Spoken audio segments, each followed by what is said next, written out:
കനത്ത മഴയിൽ വീട് തകർന്നു. ദുരിതാശ്വാസ ക്യാമ്പിൽ നിന്നിറങ്ങിയ കുടുംബം അന്തിയുറങ്ങാൻ ഇടമില്ലാതെ ദുരിതത്തിൽ.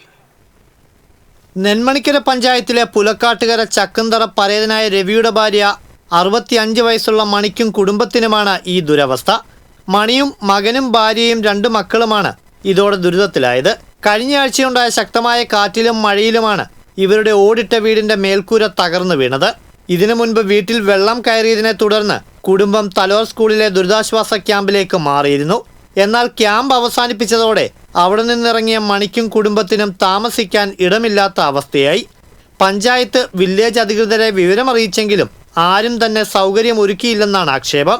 ഇതോടെ വീടിന് സമീപത്തെ സാംസ്കാരിക നിലയത്തിൽ അഭയം തേടിയ കുടുംബത്തോട് അവിടെ നിന്നും ഇറങ്ങാൻ അധികൃതർ പറഞ്ഞിരിക്കുകയാണെന്ന് മണി പറഞ്ഞു. പ്രളയത്തിൽ എൻ്റെ വീട് വീണു, പൂർണ്ണമായും നഷ്ടപ്പെട്ടു. ഇപ്പോൾ കിടക്കാനൊരിടമില്ല. പഞ്ചായത്തിൻ്റെ ഒരു കെട്ടിടത്തിലാണ് ഇതിവിടെ കിടക്കുന്നത്. അവർ അവിടെ കിടക്കാൻ പറ്റില്ല എന്നാണ് പറഞ്ഞത്. അനുമതി മേടിച്ചിട്ട് വരേണ്ടി വരുന്ന പറഞ്ഞ കലക്ടർ ഓഫീസിൽ പോയിട്ട് ഭക്ഷണം കാലാക്കാനും ഒന്നിനും സൗകര്യമില്ല. ഭയങ്കര ദുരിതത്തിൽ ഞങ്ങൾ കിടക്കണേ.